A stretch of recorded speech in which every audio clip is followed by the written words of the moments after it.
penemuan mayat seorang perempuan di sebuah rumah kosong.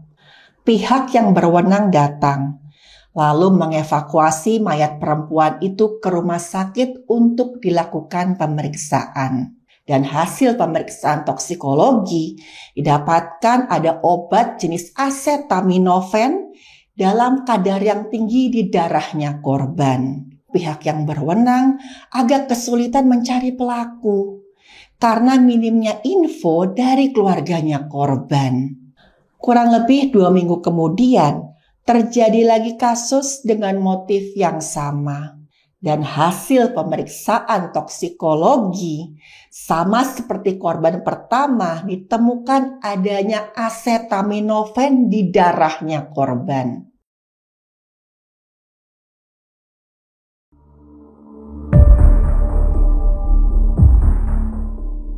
Halo, saya Dr. Stefani. Saya seorang dokter spesialis forensik dan saya melihat apa yang tidak semua orang lihat. Halo, balik lagi di channel Dr. Stefani. Di episode kali ini saya akan cerita tentang kasus pembunuhan berantai yang menghabisi nyawa 2 orang perempuan dengan modus yang tidak terduga. Penasaran seperti apa kisahnya? Ayo kita bahas. Kasus ini berawal dari penemuan mayat seorang perempuan di sebuah rumah kosong.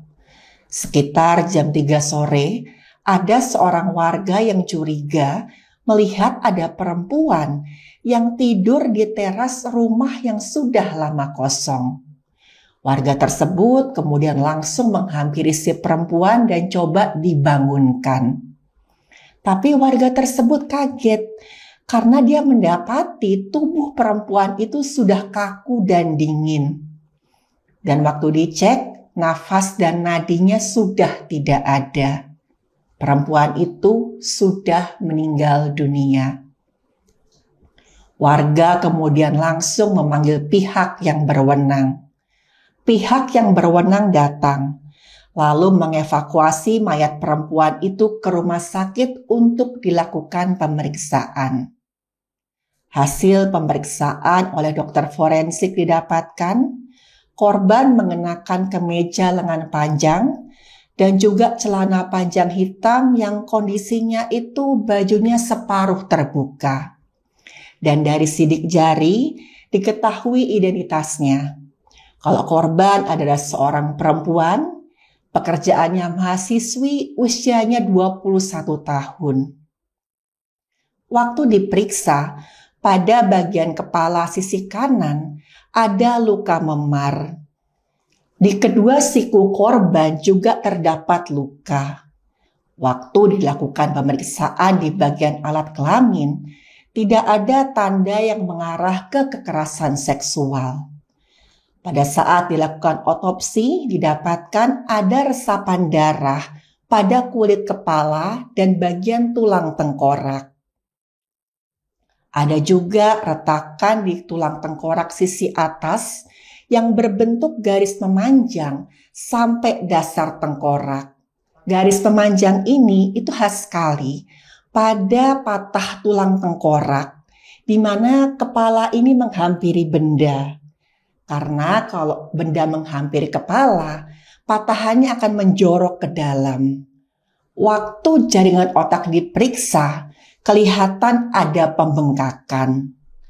Dan sebab kematian korban ini adalah kekerasan tumpul pada kepala yang mengakibatkan memar batang otak sehingga menekan pusat pernafasan dan keadaan ini membuat korban mati lemas. Jadi pada saat terjadi penekanan pada batang otak, di batang otak itu kan ada pusat pernafasan. Fungsinya terganggu dan itu membuat alat-alat pernafasan korban ini nggak bisa berfungsi normal. Dan otomatis ini membuat korban mati lemas. Keluarga langsung menuju ke rumah sakit ketika dihubungi oleh penyidik. Mereka begitu sampai di rumah sakit, Mereka bilang mereka tidak tahu siapa yang tega berbuat sedemikian kejam pada anak mereka. Keluarga sempat cerita, kemarin itu anak mereka pamit. Katanya mau ada wawancara kerja dan anak mereka meninggalkan rumah sekitar jam 9 pagi. Sekitar jam 11 siang itu ibunya korban coba nelpon handphonenya korban. Ingin tanya kok gak ada kabar, gimana wawancaranya. Tapi saat itu handphonenya korban sudah tidak aktif.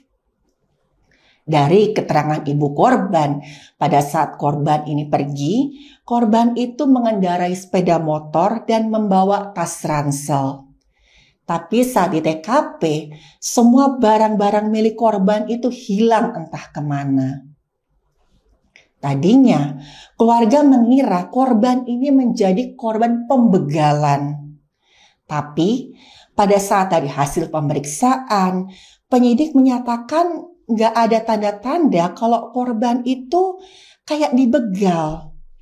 Karena dari pemeriksaan dokter tadi, di tubuh korban, tanda-tanda korban ini melawan itu sangat minim. Gara-gara ini, kemudian penyidik memutuskan untuk mengambil sampel darah korban untuk diperiksa di bagian toksikologi. Dan hasil pemeriksaan toksikologi didapatkan ada obat jenis acetaminophen dalam kadar yang tinggi di darahnya korban. Jadi obat acetaminophen ini sebenarnya banyak digunakan untuk obat pereda sakit. Tapi kalau digunakan dalam jumlah yang berlebihan, efeknya bisa membuat penggunanya itu pusing, mual, bahkan sampai penurunan kesadaran. Dan ini menurut keterangan penyidik bisa jadi alat untuk pelaku ini melumpuhkan korban. Dan kalau dilihat dari keterangan penyidik ini pelaku kemungkinan besar mengenal korbannya. Tapi saat itu pihak yang berwenang agak kesulitan mencari pelaku karena minimnya info dari keluarganya korban. Keluarga korban nggak tahu saat itu korban pergi ketemu siapa. Karena tadi korban kan pamitnya mau pergi untuk wawancara kerja. Kurang lebih 2 minggu kemudian terjadi lagi kasus dengan motif yang sama. Setelah penemuan mayat seorang perempuan di sebuah rumah kosong, ditemukan lagi mayat perempuan lain di dermaga sebuah pantai. Dan korban kedua ini ditemukan di malam hari sekitar pukul 8 malam oleh 2 orang pemancing. Mereka hendak pergi memancing dan saat melewati dermaga, mereka melihat ada perempuan yang sedang berbaring terlentang. Kedua pemancing tersebut kemudian langsung memanggil pihak yang berwenang dan dengan cepat pihak yang berwenang datang ke lokasi. Saat pihak yang berwenang memeriksa tubuh korban, ternyata korban sudah meninggal dunia.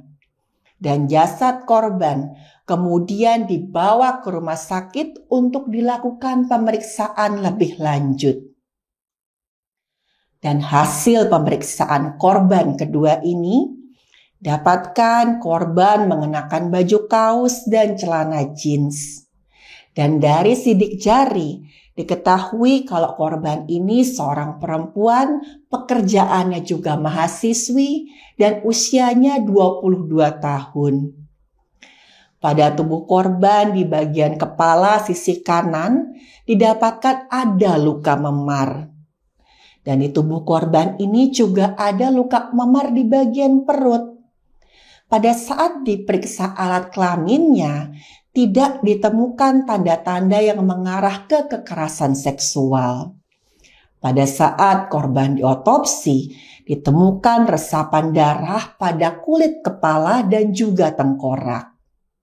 Ada juga retakan pada tulang tengkorak sisi atas yang memanjang sampai bawah tengkorak.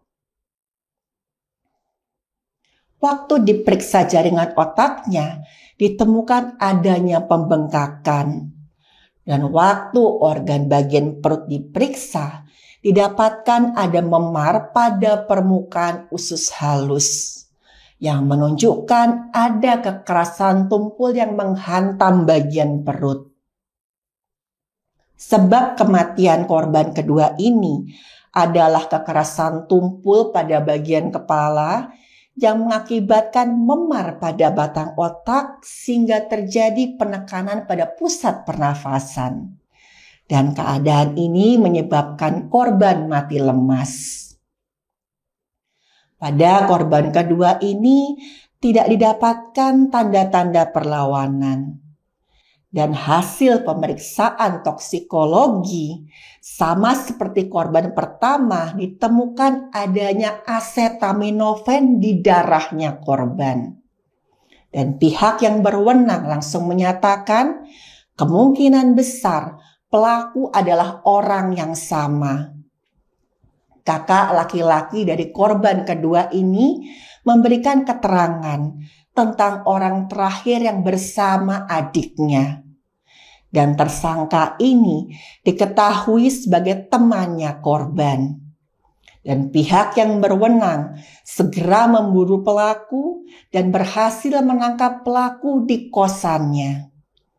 Dan saat kakak laki-laki korban kedua tahu siapa pelakunya, dia marah sampai sangat histeris. Karena dia mengenali pelaku ini sebagai sahabatnya. Dan pelaku itu sering sekali datang ke rumah, main sama anggota keluarga yang lain. Dan pelaku ini juga cukup akrab dengan keluarganya korban. Di depan keluarga, pelaku ini dikenal sebagai orang yang sopan, halus, tutur katanya juga baik. Dan bahkan waktu kakak korban ini mencari adiknya, si pelaku ini sempat bantu mencari. Kakak korban menuntut agar pelaku ini dihukum mati. Nyawa harus dibayar nyawa. Penyidik juga menghubungi keluarga korban pertama yang kasusnya masih dalam tahap penyidikan. Penyidik mendapatkan adanya kesamaan motif antara korban pertama dan korban yang kedua. Dan waktu dikonfirmasi oleh keluarga korban pertama juga mengenal pelaku. Keluarga korban pertama juga memberikan kesaksian bahwa pelaku ini mereka kenal sebagai seorang laki-laki yang sopan, tutur katanya baik, orangnya juga halus. Dan keluarga korban pertama sangat kaget bahwa ternyata pelaku adalah orang yang membunuh anak perempuan mereka. Dan setelah semua bukti didapatkan, pelaku ini tidak bisa lagi mengelak. Pelaku pun mengakui semua perbuatannya. Jadi motif kejahatan pelaku ini adalah pelaku ini mengincar perempuan muda yang sudah dikenalnya.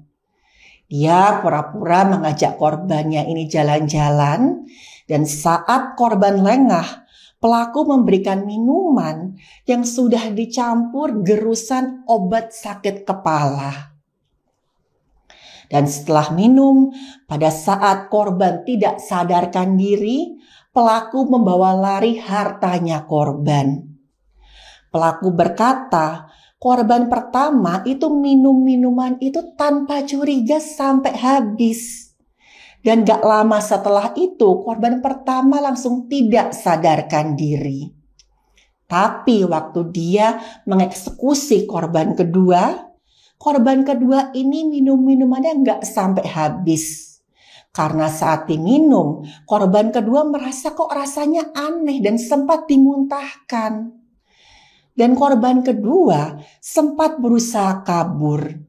Dan saat itu pelaku melumpuhkan korban kedua dengan memukul di bagian perut. Pelaku mengaku Ia tidak bermaksud membunuh korbannya. Tapi pelaku ini takut kalau nanti korban sadar, korban yang melaporkan tindakannya, maka pelaku memutuskan untuk membunuh para korbannya dengan membenturkan kepala korbannya berkali-kali. Dan memang sesuai dengan hasil pemeriksaan forensik, luka-luka di bagian kepala menunjukkan korban itu dibenturkan kepalanya berkali-kali. Karena di bagian luka memarnya itu ada di beberapa titik. Dan pada akhirnya pelaku harus mempertanggungjawabkan perbuatannya di depan hukum. Proses yang terjadi pada saat kepala korban ini dibenturkan berkali-kali itu kurang lebih seperti ini.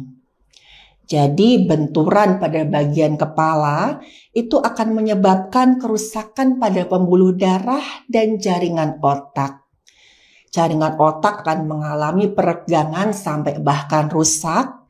Dan gara-gara ini struktur di sel-sel saraf itu membengkak. Dan keadaan ini diperparah dengan bocornya cairan dari pembuluh darah ke sela-sela jaringan otak. Otomatis dengan terjadinya pembengkakan ini, sel-sel saraf tidak bisa berfungsi dengan normal. Dan kalau kondisi ini terjadi pada batang otak seperti yang terjadi pada dua korban tadi, maka otak besar itu nggak bisa mengirimkan sinyal ke tubuh bagian bawah untuk mengontrol fungsi tubuh. Ya kayak fungsi pernafasan, peredaran darah, pencernaan. Dan keadaan ini bisa menyebabkan kematian. Dari kasus tadi kita bisa belajar. Kalau saat ini kita tidak bisa menilai seseorang dari penampilannya. Yang berpenampilan seperti malaikat bisa saja berhati iblis. Sebaliknya, yang penampilannya menyeramkan bisa saja dia justru punya hati seperti malaikat. Jangan menilai buku dari sampulnya. Dan jangan mudah percaya pada orang yang terlihat seolah-olah dia tuh baik sekali. Sedekat apapun orang tersebut dengan keluarga kita. Selalu waspada dan lindungi diri juga teman-teman kita dan keluarga. Doa baik saya agar teman-teman senantiasa dijauhkan dari hal-hal yang buruk. Sekian episode kali ini, sampai ketemu di episode berikutnya.